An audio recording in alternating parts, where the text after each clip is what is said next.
الحمدللہ رب العالمین الصلاۃ والسلام علی سید الانبیاء والمرسلین وعلی آلک واصحابک اجمعین اما بعد فاعوذ باللہ من الشیطان الرجیم بسم اللہ الرحمن الرحیم ان اللہ وملائکتہ یصلون علی النبی یا ایہا الذین آمنوا صلوا علیہ وسلموا تسلیما الصلاۃ والسلام علیک یا رسول اللہ الصلاۃ والسلام علیک یا حبیب اللہ الصلاۃ والسلام علیک یا کریم اللہ وعلی آلک واصحابک یا سیدی یا محمد الرسول اللہ صلی اللہ علیہ وآلہ وسلم۔ دوستو، اللہ رب العزت کی حمد و ثنا مصطفیٰ کریم رؤوف الرحیم صلی اللہ علیہ وآلہ وسلم کے حضور ہدیہ عقیدت و محبت پیش کرنے کے بعد اللہ رب العزت سے دعا ہے کہ ہم سب کو حق اور سچ کو سنا کر اس پر عمل کرنے کی توفیق عطا فرمائے۔ اللہ رب العزت قرآن مجید فرقان حمید میں ارشاد فرما رہے ہیں ان اللہ وملائکتہ یصلون علی النبی یا ایہا الذین آمنوا صلوا علیہ وسلموا تسلیما۔ فرمایا بے شک اللہ اور اس کے فرشتے نبی کریم صلی اللہ علیہ وآلہ وسلم پر درود و سلام بھیجتے ہیں، اور اے ایمان والو تم بھی نبی کریم صلی اللہ علیہ وآلہ وسلم پر درود و سلام بھیجو۔ اب اس آیہ مبارکہ سے ثابت یہ ہوا کہ دونوں جہاں کا رب اپنے تمام فرشتوں کے ساتھ مل کر نبی رحمت صلی اللہ علیہ وآلہ وسلم پر درود و سلام بھیج رہا ہے۔ اگر ذہن میں سوال آ جائے کہ اللہ رب العزت محبوب کریم پر کب سے درود بھیج رہا ہے، تو احباب یقیناً بس یہی جواب ہے کہ اللہ رب العزت اپنے پیارے نبی پر اس وقت سے درود بھیج رہا ہے جب زمین نہ تھی، آسمان نہ تھا، دن نہ تھا، رات نہ تھی، یہ حجر اور شجر نہ تھے، یہ نظام شمس و قمر نہ تھا۔ جب یوں کہہ لیں کہ اللہ رب العزت اس وقت سے اپنے محبوب پر درود و سلام بھیج رہا ہے جب جب تھا اور نہ کب تھا۔ اللہ رب العزت اپنے پیارے محبوب پر درود و سلام ازل سے لے کر ابد تک بھیجتے رہے ہیں اور بھیجتے رہیں گے۔ اللہ رب العزت مومنین کو حکماً ارشاد فرما رہے ہیں کہ میرے محبوب کریم صلی اللہ علیہ وآلہ وسلم پر درود و سلام بھیجو۔ احباب حضرت انس رضی اللہ تعالیٰ عنہ آپ راوی ہیں، آپ روایت کرتے ہیں کہ حضور نبی اکرم صلی اللہ علیہ وآلہ وسلم نے ارشاد فرمایا جو بندہ مجھ پر ایک مرتبہ درود پڑھے اور وہ درود قبول ہو جائے، فرمایا اس کے 80 سال کے گناہ معاف کر دیے جائیں گے۔ ایک مرتبہ درود پڑھے اور وہ درود درجہ قبولیت تک پہنچ جائے۔ وہ درجہ قبولیت تک کیسے پہنچے گا؟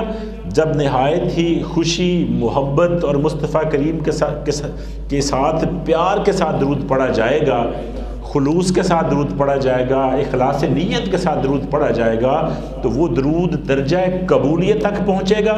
اور جب وہ ایک مرتبہ پڑھا ہوا درود درجہ قبولیت تک پہنچ گیا تو فرمایا اس بندے کے 80 سال کے گناہ معاف کر دیے جائیں گے۔ تو ہمیں چاہیے نا ہر وقت درود و سلام جو ہے اس کو اپنا ورد زبان رکھیں، اپنی زبانوں کو ہر وقت مصطفیٰ کریم پر درود و سلام کے ساتھ معطر رکھیں۔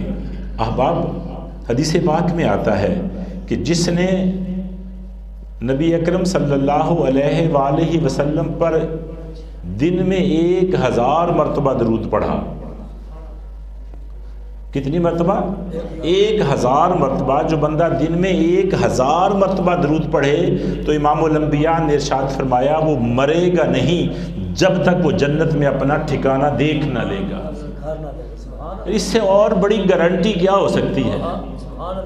درود نبی پر، ہم نے نبی پر احسان نہیں کرنا. درود پڑھ کر اگر یہ سمجھے کہ ہمارے درود پڑھنے کی وجہ سے امام الانبیاء کے مقامات اور درجات بلند ہوں گے تو یہ تمہاری بھول ہے، کیونکہ اس ذات پر وہ ذات درود پڑھ رہی ہے جو علیم و خبیر ہے، جو خالق اور مالک ہے، جو سب کا بنانے والا ہے. نہ جس کو نیند آتی ہے، نہ اس کو اونگ آتی ہے، نہ وہ کھاتا ہے، نہ وہ پیتا ہے، نہ اس کی اولاد ہے. کرتا کیا ہے؟ کرتا صرف یہی ہے کہ وہ اپنے محبوب پر درود و سلام بھیجتا رہتا ہے. تو مسلمانوں کو، مومنین کو بھی چاہیے نا کہ وہ امام الانبیاء پر ہر وقت درود و سلام پڑھتے رہیں. اس میں ہمارا ہی فائدہ ہے. وہ بقول شاعر کے عجیب فیض ہے آقا تیری محبت کا، درود تجھ پہ پڑھوں اور خود سنور جاؤں. ہم نے اپنی آخرت کو بہتر کرنے کے لیے، اور امام الانبیاء نے جیسے فرمایا نا کہ وہ بندہ جب تک جنت میں اپنا ٹھکانہ دیکھ نہیں لے گا وہ دنیا سے نہیں جائے گا. اب آپ اگر غور کریں نا جنت کی طرف، جنت کتنا بڑا انعام ہے. ہم نے تو دنیا کو ہی سب کچھ سمجھ رکھا ہے. ہم تو اس دنیا میں اس طرح غرق ہوئے ہیں، اس دنیا کو ہم نے اس طرح دل دے دیا ہے، ہم نے اسی دنیا کو اپنا اوڑھنا بچھونا بنا لیا ہے. ہم نے دنیا ہی ہم اپنے لیے کافی سمجھ رکھی ہے. احباب بزرگ فرماتے ہیں کہ دنیا میں جو کچھ ہے، ساری کی ساری دنیا اور جو کچھ دنیا کی نعمتیں ہیں، یہ ساری اکٹھی کر کے اگر ایک پلڑے میں رکھ دی جائیں، دوسرے پلڑے میں جنت کا ایک رومال رکھ دیا جائے تو وہ رومال والا پلڑا بھاری ہوگا. ہم نے تو دنیا کو سب کو سمجھ رکھا ہے نا. ہم نے تو کبھی اس طرف سوچا ہی نہیں کہ دنیا میں آنے کا ہمارا جو ہے وہ غرض و غایت کیا ہے، دنیا میں ہم کس لیے آئے ہیں، ہمارا دنیا میں آنا ہمارا مقصد کیا ہے. ہم تو اپنے اصل مقصد کو ہی بھول گئے ہیں. ہم نے تو کبھی یہ سوچا ہی نہیں کہ اگر ہم دنیا میں آئے ہیں تو ہم نے کرنا کیا ہے، ہم دنیا میں کس لیے آئے ہیں. اب حدیث پاک کا مفہوم ہے کہ امام الانبیاء آپ ارشاد فرماتے ہیں کہ قیامت کے دن میرے حوض کوثر پر ایسے گروہ وارد ہوں گے جن کو میں دنیا میں کثرت درود کی وجہ سے پہچانتا ہوں گا. وہ منظر قیامت کا اگر آپ دیکھیں نا، سرکار فرماتے ہیں میری حوض کوثر پر قیامت کے دن ایسے گروہ آئیں گے، ایسے لوگ اکٹھے ہو کر آئیں گے جن کو میں وہ دنیا میں درود مجھ پر کثرت سے پڑھتے تھے، اس درود پڑھنے کی وجہ سے میں ان کو پہچانتا ہوں گا.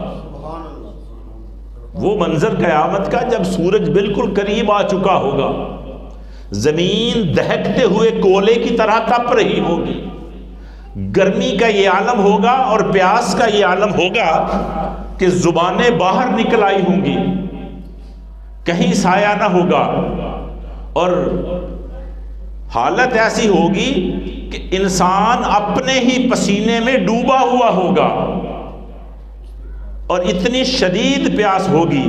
سرکار فرماتے ہیں اس وقت میں اپنے غلاموں کو جام کوثر پلا رہا ہوں گا.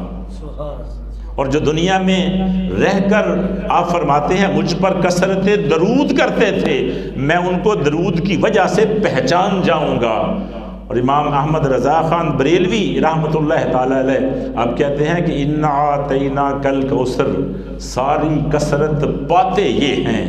اور ماں جہاں بیٹے کو چھوڑے آ کے بلاتے یہ ہیں، اور باپ جہاں بیٹے سے بھاگے لطف وہاں فرماتے یہ ہیں، اور میٹھا میٹھا ٹھنڈا ٹھنڈا پیتے ہم ہیں پلاتے یہ ہیں.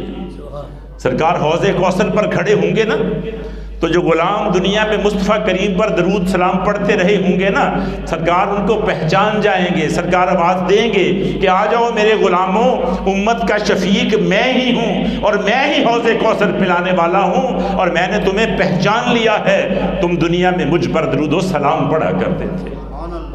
احباب، درود و سلام کی بہت برکتیں ہیں۔ ہمیں چاہیے کہ ہم اپنے روز و شب مصطفیٰ کریم صلی اللہ علیہ وآلہ وسلم پر درود و سلام پڑھتے ہوئے گزاریں۔